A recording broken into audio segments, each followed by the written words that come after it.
Покажу вам по-быстрому распаковку. Поставляется вот в такой коробке. Если приемник и передатчик. Если два передатчика, тогда просто коробка чуть побольше, но идея такая же. Здесь список характеристик. Что сразу хочется заметить, здесь нету переносного кейса. Есть вот такая картонная коробка, в которой все хранится.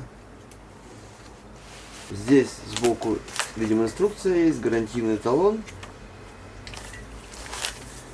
Переносить их, наверное, можно, в принципе, транспортировать и отдельно. Можно докупить какую-то коробку для них. Здесь крепежи.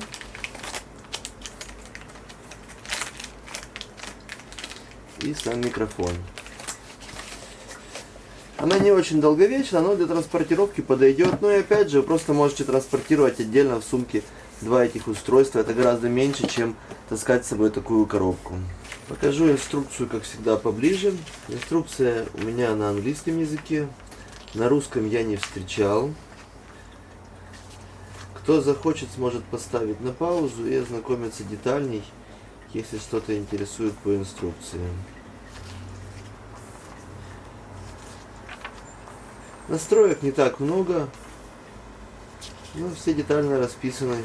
Подключение. Здесь уже дописывается микрофон дополнительный.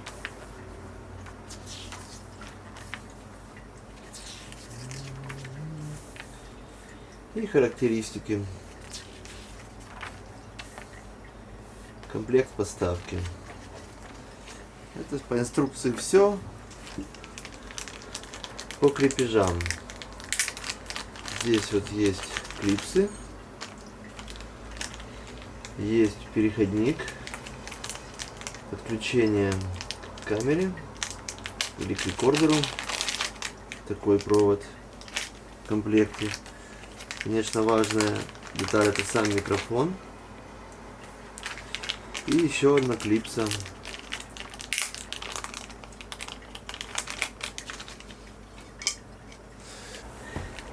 Также есть EMX переходник.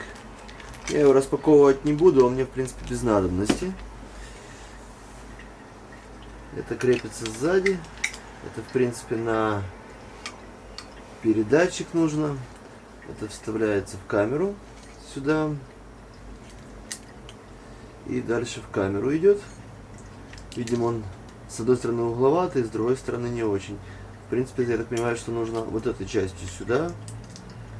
Да, вот этой частью сюда. И здесь есть закрутка для того, чтобы предотвратить выскакивание. В камеру идет угловатая часть. И клипсы, которые крепятся сюда вот. Так. Так. Да. Я делаю это впервые, поэтому слегка медленно получается.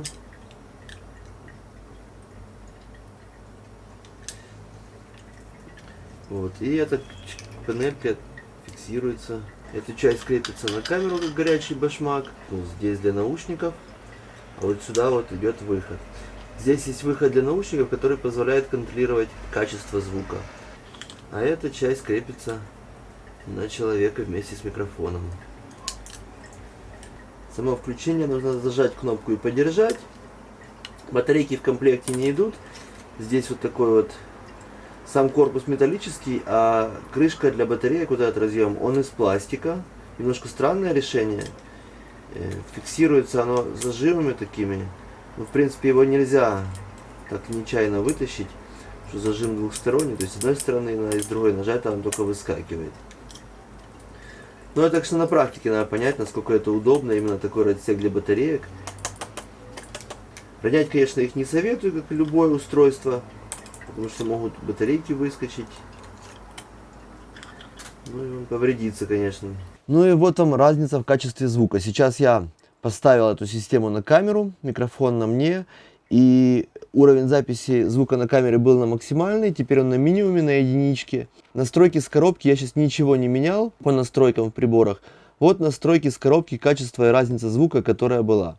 Нахожусь на том же месте, но единственное, поменял, конечно, уровень записи звука в камере, поскольку на максимальном писать невозможно. Желательно, конечно, ставить на камере на минимальный, если у вас уже такие передатчики.